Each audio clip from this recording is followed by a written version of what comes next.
Well, hello there, and it's Senior Mash. So, will be no surprise to many of you that my rugby fix this week was very much the Six Nations. The Guinness Six Nations, to be precise. There were a number of games, three in total. The first one was very much Wales versus Ireland in Cardiff. Then we had England versus Scotland in London at Twickenham. And then we had, on Sunday, Italy versus France.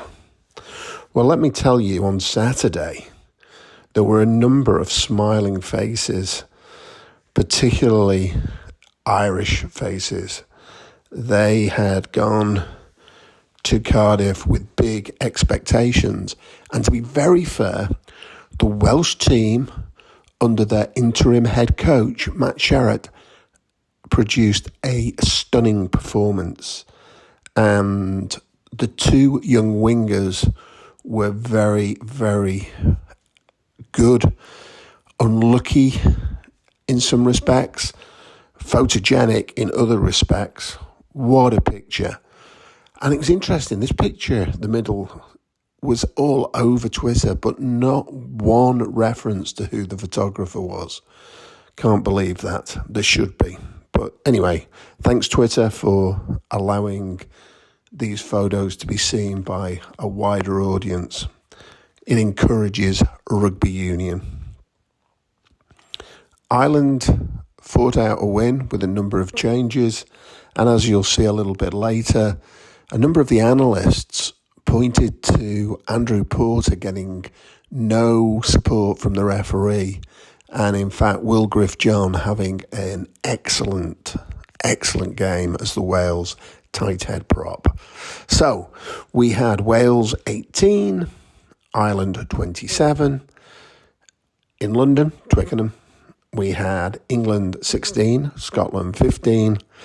And on the Sunday, we had, from Rome, Italy 21, France 75. Well, it's fair to say that the French had a very unstructured game plan, but boy, did they score tries. Boy, did they entertain. And as the Telegraph's Ben Coles report, three of the stars are 20, 21 and 22. Now, let me thank Antoine Dupont for another superb display. I had, in a review of the Week Six Nations, pinpointed the French front row, but fair to say that the Italian scrum stood up very, very well. But oh boy, did those French backs wreak havoc. And they really look like a team possessed. So, more of them as we move through the Six Nations. England, Scotland, well, how do you begin? It's very difficult, to be honest. Apparently the bookmakers had England as favourites, which seemed very strange to me. I was very worried about this game. Gregor Townsend is a very good coach, knows what's going on, even if he doesn't pick Johnny Matthews, but more about that later. And to be honest, everything I've seen subsequently is all about box kicking. Alex Mitchell getting booed, how ridiculous. It just shows the level of knowledge that goes into Twickenham for these Six Nations game. England fans, don't be booing, guys. We won. England won. I've said on a number of occasions over the last 25 weeks how much I've enjoyed watching England, and they've lost. We won. Maybe I didn't enjoy it as much, but we won. So box kicking is part of our repertoire. And for those of you that don't get the box kick, here's a quick recap. Look, it gains you territory. You can create a contest. You can get out of tight situations. And it can be a great defensive weapon. On the negative side, you give away possession if you kick aimlessly. If your execution is not top notch, it's very, very difficult. And you can become very predictable in how you're playing. I don't think the weather had any impact whatsoever on the game. Alex Mitchell and Harry Randall, when they came on, they weren't as accurate with their box kicking as they could be. Now, one of their coaches, Richard Wigglesworth, was one of the absolutely supreme exponents of box kicking. Ben Spencer at Bath is another exponent of box kicking. So if you're going to play this as part of your tactical armoury, pick people that can do it well. But to be fair to Alex Mitchell, there were a number of times when chasers weren't in position. And to be fair, the opposition back three with Blair Kinghorn, Duan van der Merwe, come on guys, these are absolute experts. They're solid, they're tall, they're athletic, they're powerful, and you're kicking the ball to them. Who's contesting against them? Think about it. Who's contesting against them? You've got Marcus Smith and Ollie Slightholme. Now, Tommy Freeman's slightly different, of a bigger animal, but come on, guys. Now, Borthwick mentioned in his press conference that they had to change their plan. And let's face it, that was because Townsend didn't play the Scottish game plan that Borthwick expected. And it made it very difficult for England. I felt that they were slow to react in the first half. But to be fair, Borthwick himself made some absolutely fantastic changes. Talk about those in a moment. But let's not get negative about box kicking. Tactical kicking is part of international rugby. And when it's done well, you win territories and you create opportunities. And that's how you win rugby games.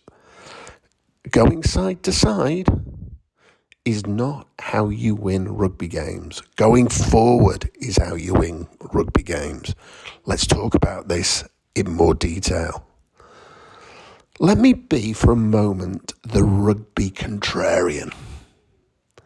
And just let me say that Borthwick selecting Elliot Daly and Alex Lozowski in his training squads earlier in the year was a smart move. He effectively picked two guys that can play fullback, centre, wing, and to be fair, even fly half.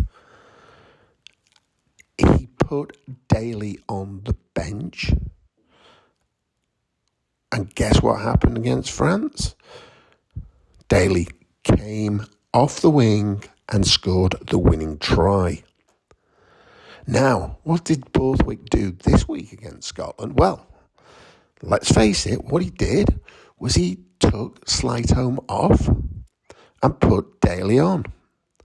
And all of a sudden, the Scottish had to think about who they were kicking to.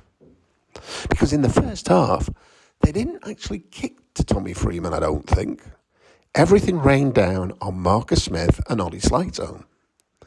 But with Daly there, somebody who's used to covering fullback, wing, centre, more difficult. And the Scottish plan was sort of taken off the rails slightly. And England capitalised on that because they had good forward domination. The was no doubt that Scotland had three of the best players on the pitch: Duhan van der Merwe, Rory Darge, and Jamie Ritchie. I don't dispute that. They did indeed. However, for England tactically made some great decisions. Well done, Borthwick. Jamie George coming on. Wise head, leadership role. Second half, what have we said in the Autumn Nations? George goes off, we lose our way in the second half. George comes on, guess what? We win a tight game. Borthwick's thinking about this. Now, in the back row, slightly different situation. But as a very, very good analyst on Twitter said, Sam Larner, definitely follow him. He's worth it. Absolutely superb, this guy. If he had one takeaway, it's that good attack is built on moving the ball forwards, not moving it sideways. Think about it. Now, the back row is an interesting call. And I've seen and I've heard a number of former players talk about the chase and not the quiz show with Bradley Walsh, actually chasing the ball. The kick is a powerful weapon. You need a good kick chase game. Did Scotland lose their way in the second half with their own kicking game? Maybe they did. But what they were excellent at in the first half, Scotland, was what we should call a multi-phase attack. And that was the speed of which Finn Russell could pass the ball quickly, with distance, to move the attack from one side of the pitch to the other. And what this effectively does is it actually disorientates the defensive system that England are using. Next minute, the second spin across the pitch, and you have backs faced with front five forwards. Wow, how good did Scotland look in attack? But it was the speed with which they attacked. Gregor Townsend had done an enormous amount of analysis on how to play against England, and in that first half, it was working. Now, for England, a few problems. Firstly, Willis, Tom Curry, Ben Earl all follow the ball. They want to jackal, they want to get that ball. We don't have, for those of you old enough to remember, a Dean Richards. A little bit younger, a Tom Croft. A little bit younger, a Lawrence Dallaglio. More recently, Billy Vunipola. We don't have that in the back row now. These guys used to be happy on the edge. They were ready to get the ball on the edge, but importantly, they were able to defend on the edge. Great ball players, great rugby players. Curry, Willis, Ben Earl are great rugby players, but their preference is to go and get the ball and jackal it, not to be on the edge waiting for something. And that creates issues. But that's not part of the current English defensive system. And Townsend knew that. And Townsend exploited it. Now, you'll hear calls the likes of Will Greenwood, the likes of Ben Youngs, the likes of Danny Kerr. Listen to them, read their articles. You'll learn fantastic insights about rugby union and the Six Nations. But one of the things they talk about is this multi-phase attack. And it's something that England were doing in the Autumn Nations. But after losing to Ireland, they sort of stepped back from that. But in stepping back from it, they beat France, and they beat Scotland. So let's not get too concerned about that. The win is the win.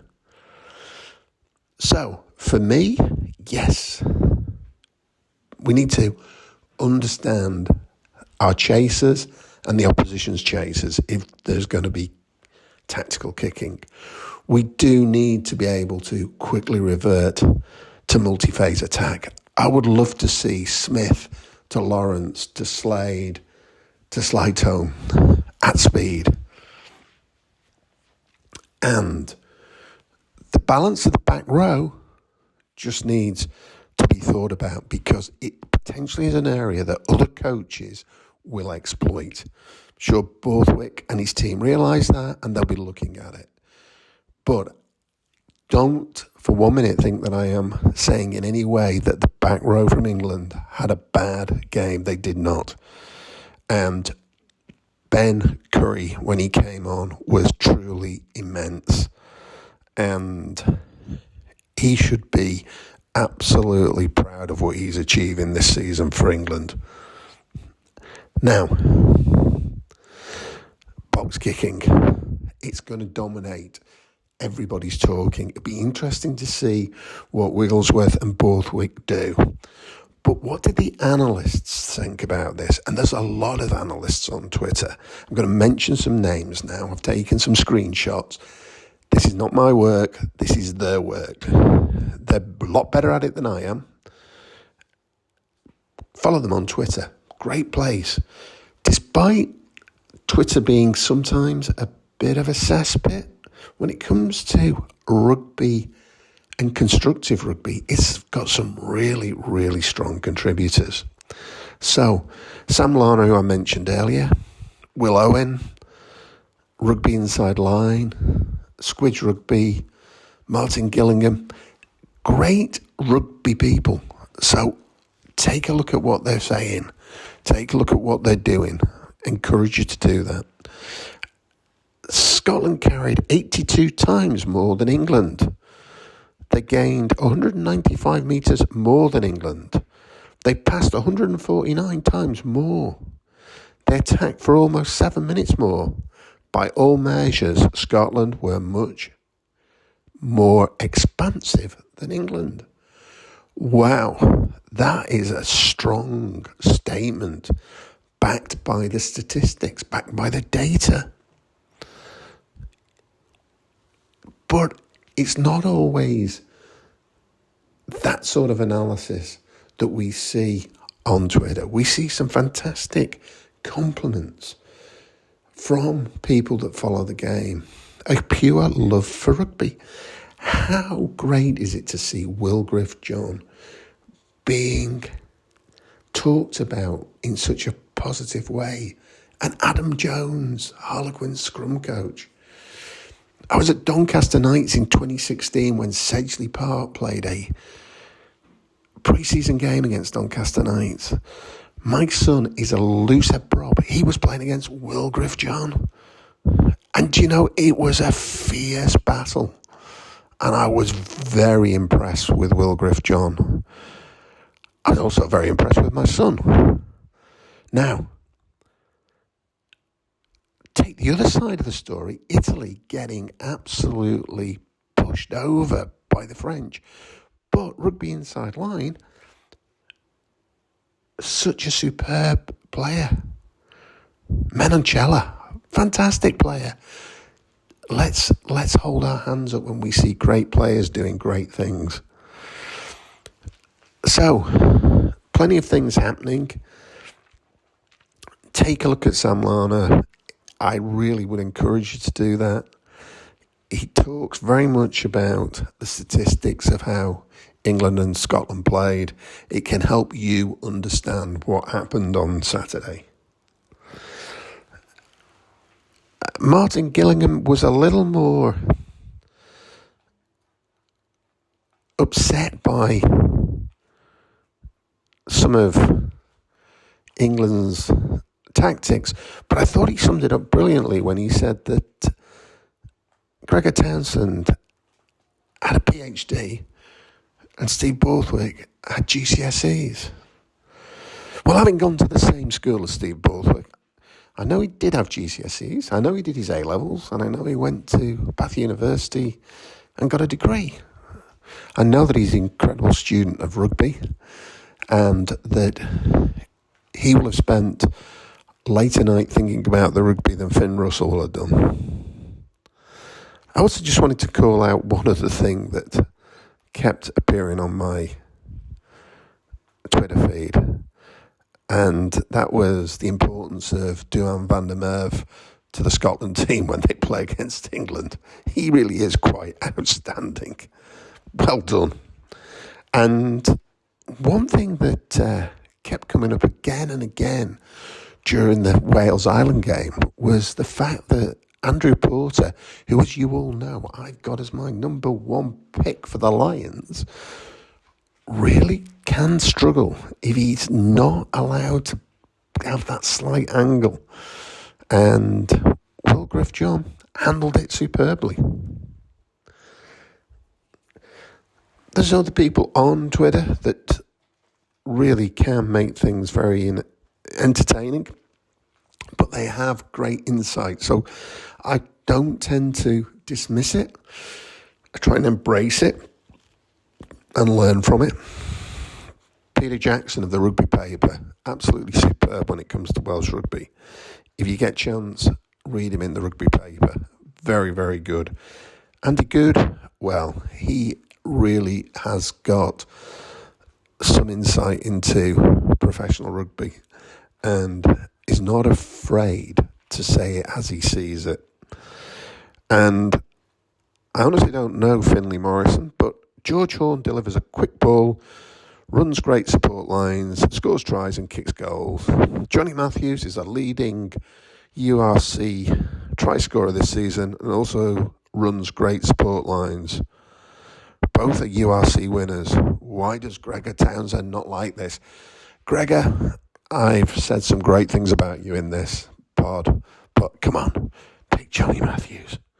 And then BBC's excellent Tom English just pointing out that even at the bitter end, the referee somehow made Finn Russell kick from around 1.5 meters further to the touchline than he needed to be.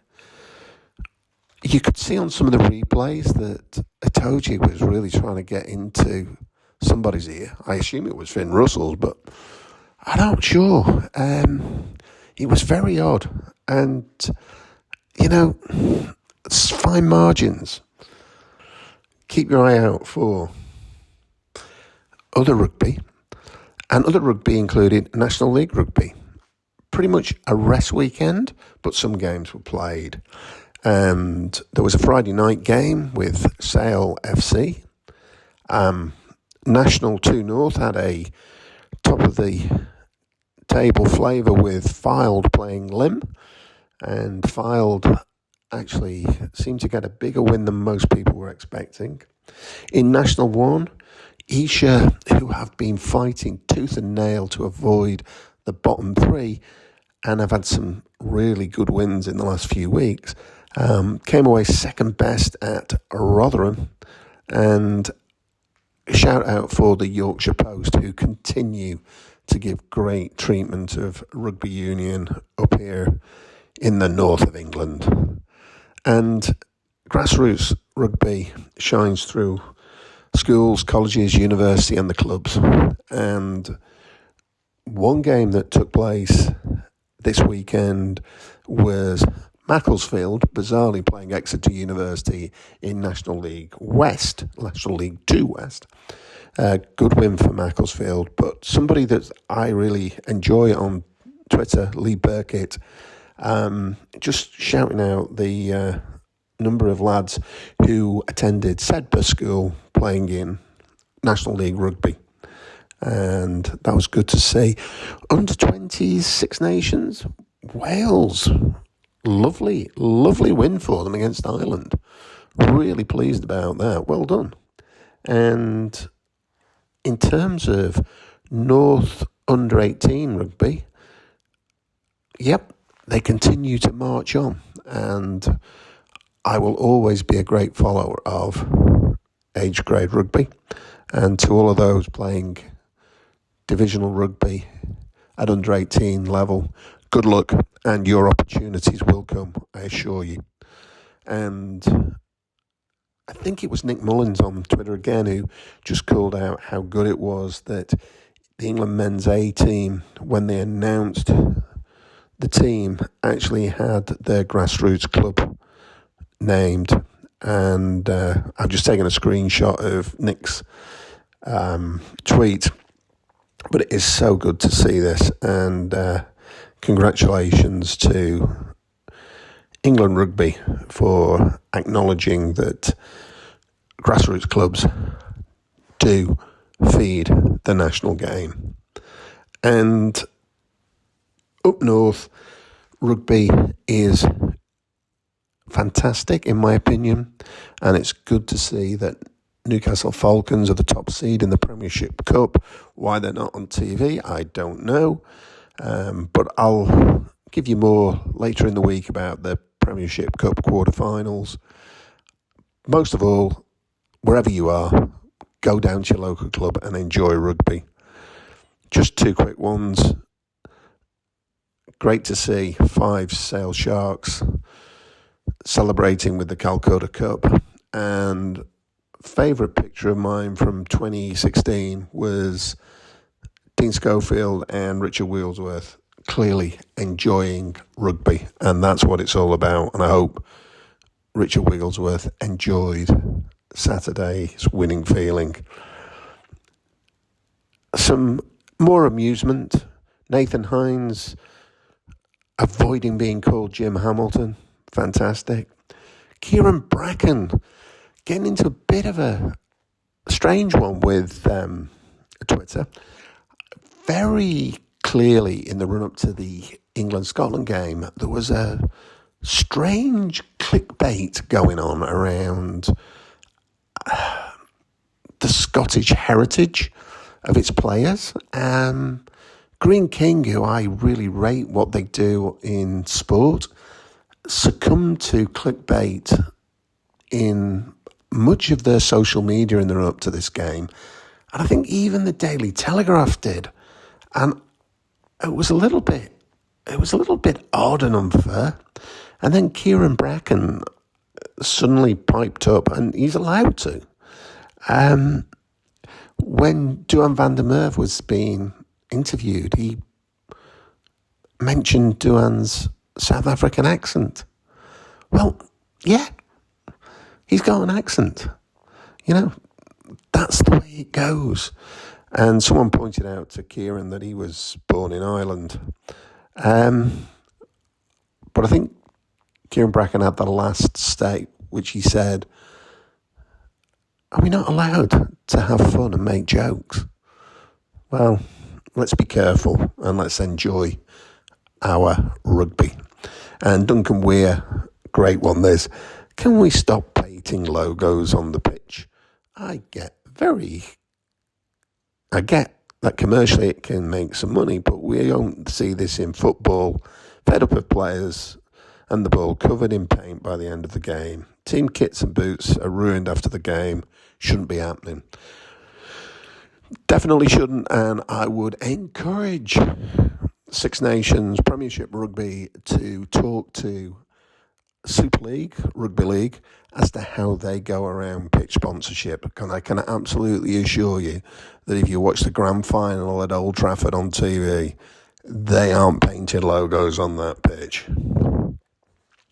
And just some final thoughts about grassroots and the importance of schools, the importance of university. Good to see an impressive victory for England's men's A team against Ireland. And a little dig, why didn't Ted Hill get more than 60 seconds? Good question. Not sure I know the answer to that. Well, I'm at Senior Mash. I've enjoyed talking to you in the 25th week of doing these Substack reviews. I want to thank Guinness Six Nations, Twitter and all its contributors, and Talking Rugby Union. That's week 25, over and out. Find this on Substack, YouTube and Spotify. And without you, this wouldn't be possible. So thanks for your support. And encourage you, I'd hope that you might like, might subscribe, might follow. And I would love to see your comments. Take care until the next time.